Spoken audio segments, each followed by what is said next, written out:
What's up, everybody? I'm Flash. This is One Man's Opinion, the show where we cover just about everything, and today we got a movie review coming at you. We're talking about The Unbearable Weight of Massive Talent, starring Nicolas Cage and Pedro Pascal.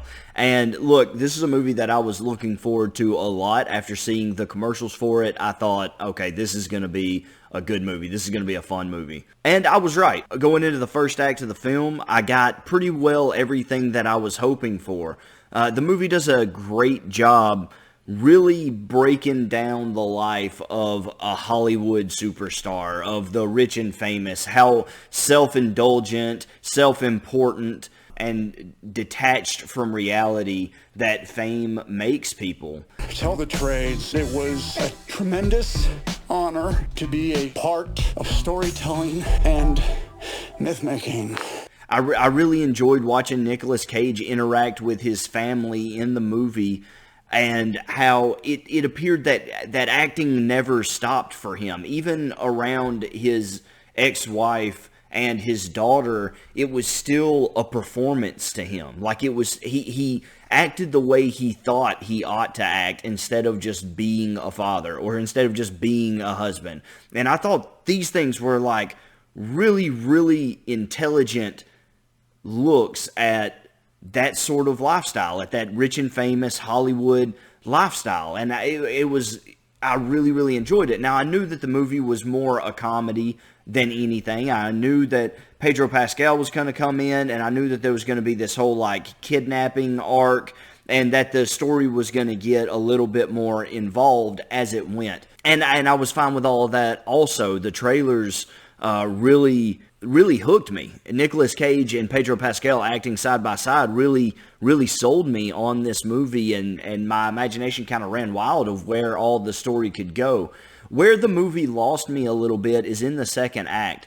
This movie is very tongue-in-cheek. It's very fourth wall breaky. It's very self-aware and self-indulgent. It's reference heavy, and it's a brand of comedy, sort of a wink and a nod at your audience comedy that I think, frankly, 10 years ago, this movie would have been a 10 out of 10. It would have been a home run, knock it out of the park kind of movie. But we have seen so much of this recently. It's bled into almost every genre, every movie type that you can watch. And, like, it goes so far that it bashes its own premise. In this movie, Nicolas Cage and Pedro Pascal they're trying to write a film together, and the film that they're trying to write is the film essentially that plays out on the screen for the audience. Even so much as to talk about how the film will end, with the two people, with the two main characters having to come together to go save the girl from the evil kidnappers. And they even talk about, like, how disappointing that is to allow this movie that is a character piece to devolve into sort of your basic action film.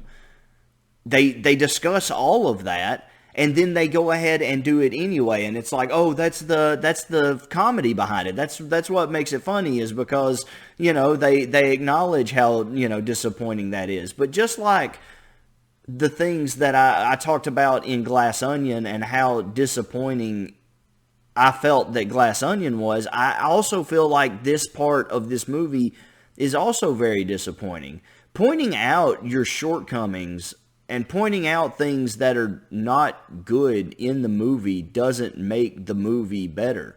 If anything, it just completely sheds a light on the mistakes that the film is making to an audience that might not have cared so much. Like, for me, I do these movie reviews. I'll try not to go so deep that I'm like an overt movie critic. I don't like to think of myself as a movie critic, because my whole purpose for doing movie reviews is to try to give, like, the average dude's reaction to a movie, not a film student or a movie critic's reaction, because I don't think the average man usually watches a movie the same way that a movie critic does.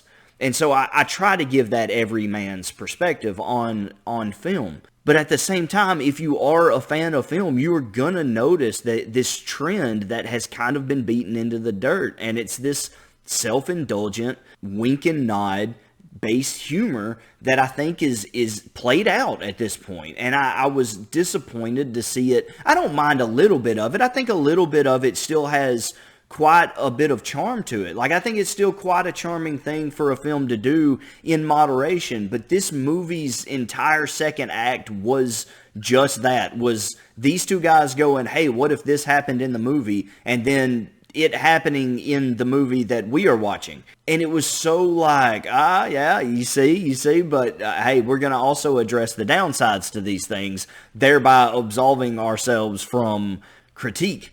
But it just doesn't work that way. And again, I think 10 years ago, it would have been a novel idea. I think 10 years ago or 15 years ago, it would have been right in the right time frame for a movie like this to pull off something like this. And it would have been, if I would have watched this movie 15 years ago, I would have been like, oh man, this is mind-blowingly good. This is so smart. It's so intelligent. I've never seen anything like this.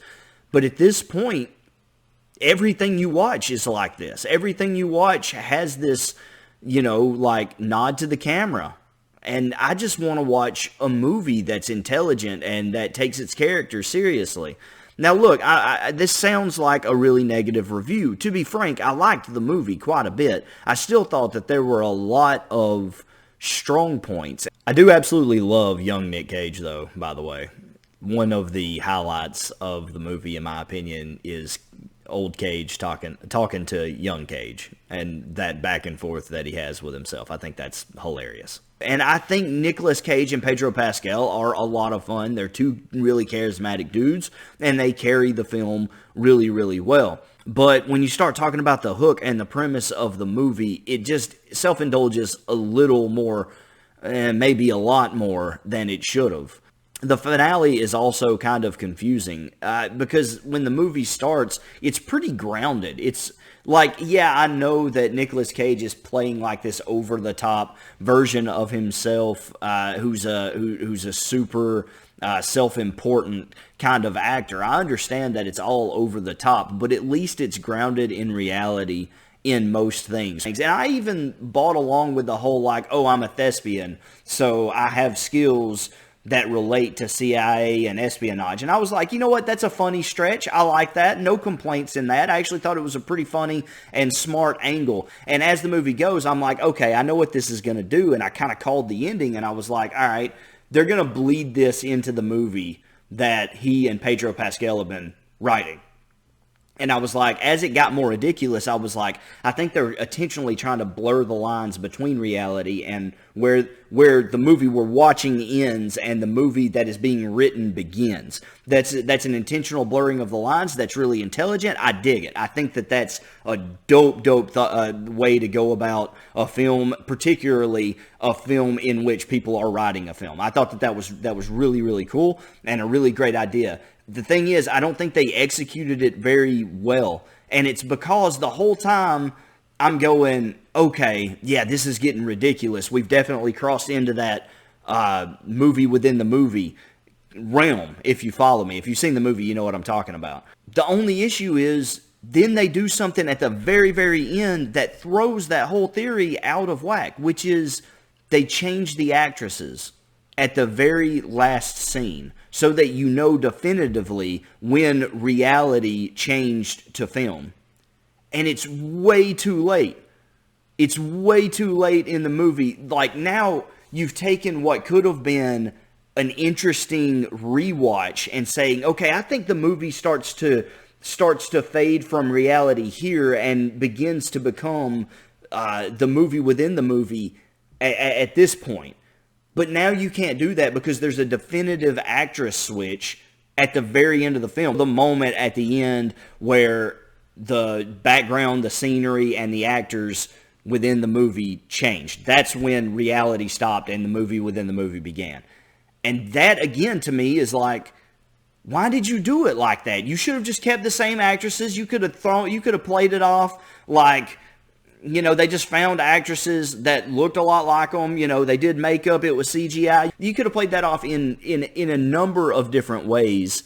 And instead, they made a hard, definitive line to where reality stopped. And now you have to look at the rest of the movie and be like, this movie just went off the rails. It went off the rails. It was really good. And then the second half got too self-indulgent for me. Okay, that's fine. It's aggravating. I wish they'd have dialed it back, but still a good movie. But then the ending is like, there was a great concept here. There was a great concept for a great movie, and to me, it flubbed at the end. It just kind of fell flat for what it could have been. It's still a fun movie. It's still a great ride, an enjoyable watch, a charismatic kind of thriller. But it lost its charm somewhere along the way for me. And I hope that I've done an adequate job of explaining why that is. And I don't know, maybe some of you agree with me, maybe some of you disagree with me. And let me just go ahead and say this and wrap this thing up, because I want to be very clear on my position with this movie. I know that after listening to this, some of you are probably like, hey man, you know, this is just a comedy, because I feel like if I was listening to me, I would be frustrated. I'd be like, this is just a comedy movie. You're digging way too deep. It's not all that. You're digging way too deep in this. It's really not all that serious. You should just relax and enjoy the movie. And I get where that argument comes from, but this movie is trying, I don't know if it's trying to do too much. I don't know if but it's not just a comedy. This is an action film, and it is a character piece. Like it's trying to be all these things. So if you take a step back and you say, okay, it's just a comedy, so judge it as a comedy, I would say, well, yeah, there's some genuinely funny moments. Like, I laughed several times in this movie. But then that self-indulgent argument that I made in the beginning of this video comes in, and it's like the brand of comedy that it uses isn't all that funny to me because I've seen it a million times. We've seen this brand of comedy a million times. And so as a comedy, I can't rate it that high either, because yeah, it made me laugh a few times, but also the brand of comedy that it uses is so played out in so many instances. Now, there are moments that are funny between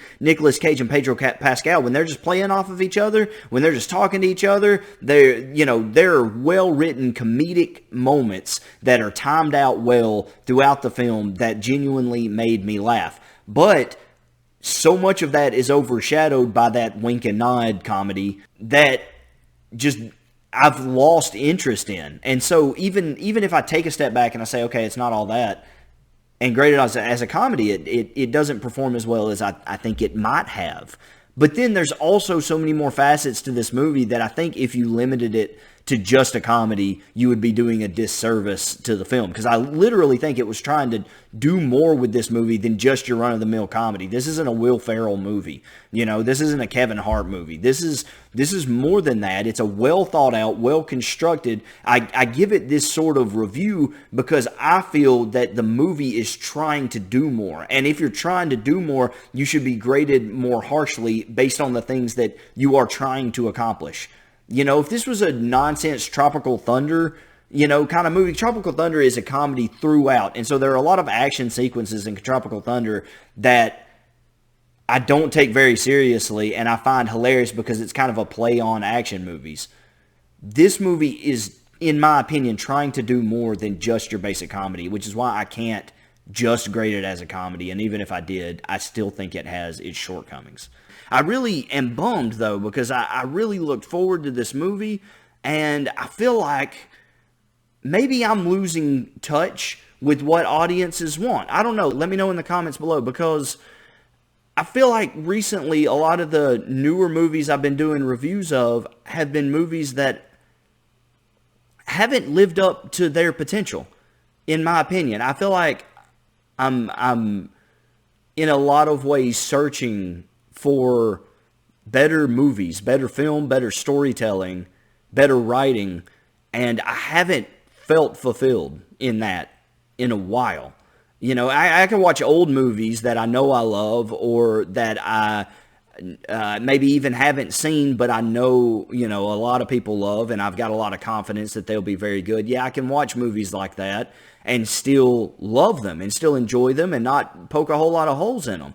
But lately, it seems like newer movies that I'm watching, even if I feel really good about them after seeing the trailer and I feel like have a lot of potential to be fantastic films, are kind of falling flat for me. So I don't know. Let me know in the comments below. Maybe I'm losing my touch. Maybe it's just me. I'd be very interested to read some of your thoughts on this movie in particular, or in film in particular, where film is headed as a genre, as movies continue forward. Am I wrong here? Do you feel like the quality has dropped, or do you feel like maybe I'm just becoming a little cynical and I need to take a step back and just learn to enjoy movies a little bit more? Maybe I'm being too hard on them. I don't know. You let me know in the comments below, but I've still got to give my rating. And look, for all its faults, it definitely still had bright spots. It's not a horrible film. I just don't think it's a great film. And so for that reason, I'm giving The Unbearable Weight of Massive Talent an 80 overall. All right, let me know what you thought in the comments. Sincerely, I would love to hear your thoughts on film or on this movie. What are your thoughts? Let me know in the comments below. Did you love The Unbearable Weight of Massive Talent? Did you hate it? Let me know in the comments below. If you disagreed with me, just don't get mad. Remember, this is all just one man's opinion. Thanks. I mean, I guess to be fair, we got a great meme out of it.